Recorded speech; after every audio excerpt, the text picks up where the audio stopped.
Bom, essa semana, segunda-feira, a gente conversou sobre um absurdo do Estado brasileiro. Aliás, achar absurdos do Estado brasileiro é fechar o olho e pegar um, né? Fecha o olho e pega um. Na segunda-feira a gente fechou o olho e pegou um, que era a comprovação da irresponsabilidade, da desorganização, da safadeza, escolha a palavra, ligada à aplicação dos recursos públicos. Hoje eu vou falar sobre fiscalização, sobre a estrutura do Estado que a gente deveria ter e a estrutura do Estado que a gente tem. Mas na segunda a gente falava sobre o absurdo, que era a aplicação de recursos, por exemplo, recursos de emendas parlamentares usadas para a construção de um portal, não de internet, que já seria um absurdo, um portãozão gigante na entrada de uma cidade miúda de 8 mil habitantes, mesmo que fosse uma cidade graúda. Uma cidade que tem entrada de terra, aí tem um portal e o portal inacabado. O portal inacabado. Não foi ninguém, não foi o senador, não foi o deputado, não foi o prefeito, não foi o ex-prefeito. Ninguém tem culpa, nem de ter feito o portal, nem de não ter acabado o portal. E está lá o dinheiro público sendo enterrado. Você imagina prioridades como educação, saúde e tal. Isso é no campo da execução. E é a fiscalização que tem que pegar. Mas a fiscalização decente, bem feita, organizada, que tem que pegar. Uma estrutura de Estado que é fundamental, com agências reguladoras firmes, com uma estrutura para evitar o absurdo. Agora, e quando essa estrutura ela é em si meio absurda? Bom, o Tribunal de Contas do Estado do Rio de Janeiro, agora no dia ontem, tomou uma decisão. Não é o tribunal, hein? Um conselheiro do Tribunal de Contas do Rio de Janeiro tomou uma decisão monocrática. O conselheiro se chama José Gomes Graciosa. Veja, eu estou fazendo igual aquele programa da Xuxa, que ela jogava as cartas para cima e pegava uma e lia. Na segunda-feira eu joguei as cartas para cima, peguei uma e li. E tinha um absurdo. Agora jogamos as cartas para cima e surge um outro absurdo. Conselheiro do Tribunal de Contas do Estado, José Gomes Graciosa. Se você lê o que ele fez, você fala, nossa, que bom termos um brasileiro de Jaez firme trabalhando pelos nossos interesses. Pois ele determinou que o governo do Estado e a SEDAI não deem à concessionária Águas do Rio o desconto no pagamento da conta, porque a Águas do Rio paga uma grana para a SEDAI todo ano, porque ela pega a água da SEDAI e distribui nos municípios e na região onde ela faz a exploração, a concessão de água. São 26 municípios, 1 milhão de contas ativas. Então, paga a SEDAI. A SEDAI ganha uma grana, 2.400 por ano. É uma fonte de renda importante para a SEDAI. E um insumo vital é a água. Então, eu vou explicar, tomaram uma decisão, um desconto que ia ser aplicado no pagamento da água, e o conselheiro falou, não vamos permitir isso. Quem vê isso acha que ele identificou um absurdo. Puxa vida, como assim?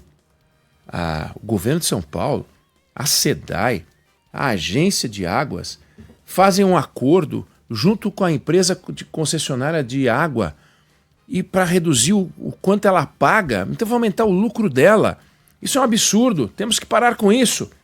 E o grande José Gomes Graciosa, conselheiro do tribunal, defendendo os interesses do povo fluminense, foi lá e trabalhou pelos interesses, a pedido demandado por 2 deputados estaduais, Luiz Paulo, do PSD, e Jari Oliveira, do PSB. Ou seja, 2 deputadozinhos lá foram lá encher o saco, mas o nosso José Gomes Graciosa falou, não, vamos trabalhar direito. Aí eu falei, pô, interessante, né? Tem ali. Bom, aí, olha só isso. Volta no tempo, em 2017, não sei se você lembra, Fábio, a Justiça mandou prender 5 dos 7 conselheiros do Tribunal de Contas do Estado. Decisão tomada pelo Superior Tribunal de Justiça. Aí prenderam 5. Entre eles, José Gomes Graciosa. Este que deu a decisão. Ele foi preso. Ele ficou 8 anos afastado. Por quê? Injustiça! Descobriram que ele tinha um saco de dinheiro na Suíça. Um saco de dinheiro na Suíça. E que ele estava envolvido com lavagem de dinheiro, corrupção e tal. O cara foi em cana. Foi em cana. Aí ele tomou a prisão, ficou em cana. Agora, no dia 1 deste mês, a relatora do STJ, porque estão julgando esses caras, né? Condenou o José Gomes Graciosa. Este que deu a decisão a favor que deu a decisão contra a redução do pagamento da água. Ele foi condenado a 21 anos de cana em regime fechado, mais a devolução de 3,7 milhões de francos suíços, que dá 25 milhões de reais por lavagem de dinheiro e corrupção. Ele e a ex-mulher dele. Aí eu te pergunto, como pode um camarada que foi preso por corrupção, foi afastado do Tribunal de Contas do Estado, aliás, no período em que ele ficou afastado, ele continuou recebendo salário, ele recebeu mais de 2 milhões de reais de salário, é inacreditável. Bom, aí ele foi afastado, aí ele volta, é condenado à prisão. Claro, outros juízes ainda têm que, outros ministros ainda têm que validar ou não. E enquanto isso ele está lá despachando, é de se perguntar com que interesse. E aí ele vai lá e dá um despacho. Bom, ele dá um despacho porque tem alguma coisa errada. Bom, aí você vai olhar e é o seguinte. Em 2021, quando a Águas do Rio, que é a concessionária que é controlada pela AEGEA, Águas do Rio, assinou junto com o governador Cláudio Castro e a agência reguladora e tal, em agosto de 2021, uma solenidade, um pão de açúcar e tal, ela assinou e ela recebeu informações da SEDAI. Quando ela assume o compromisso de cuidar da água e do esgoto, ela recebe um conjunto de informações. Então ela recebeu informações assim, olha, em Belford Roxo, 39% das casas tem rede de esgoto. Ah, legal. Em Duque de Caxias, 43% das águas tem rede de esgoto. Ah, legal. Em Nilópolis, em Magé, 40% tem cobertura de esgoto. Em Nilópolis também. Ah, bacana. Então eles fazem o cálculo.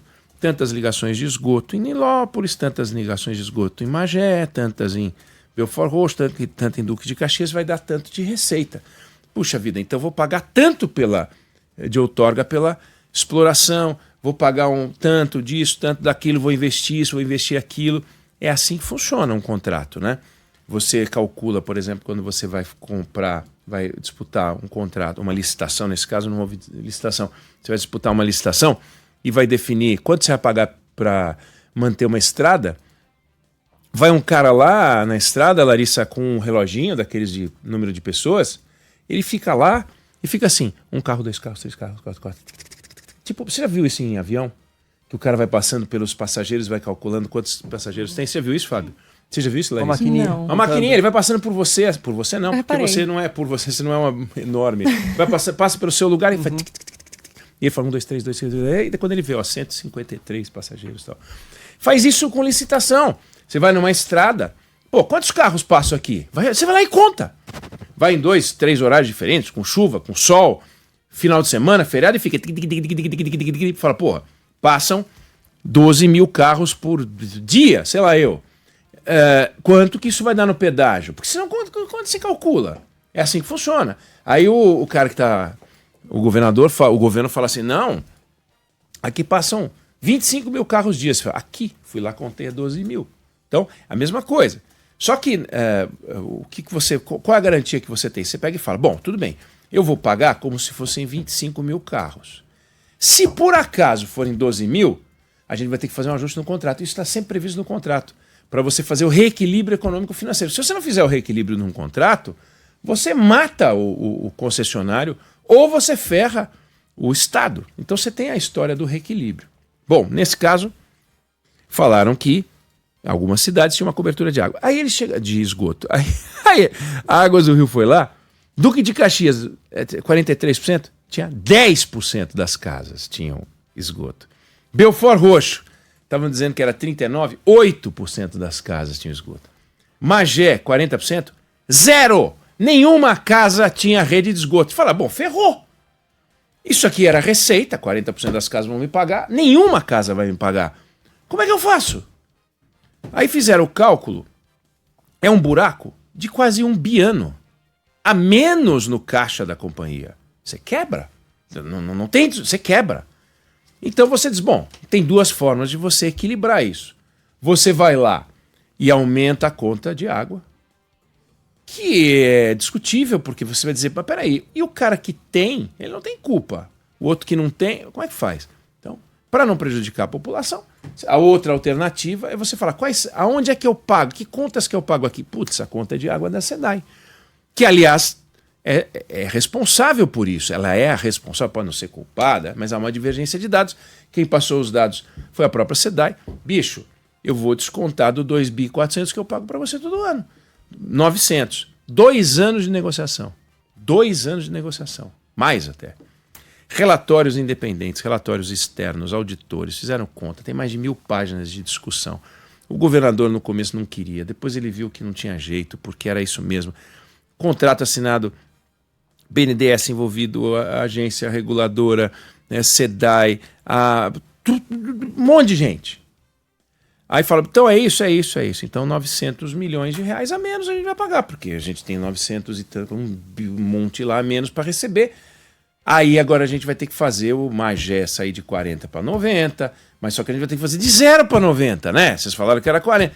E assim assinaram, depois de 2 anos, um mega contrato, que é um contrato tão importante quanto o contrato de concessão. Aí vai um sujeito que estava em cana, que está sendo julgado por corrupção e dá uma canetada, sabe-se lá por que razão,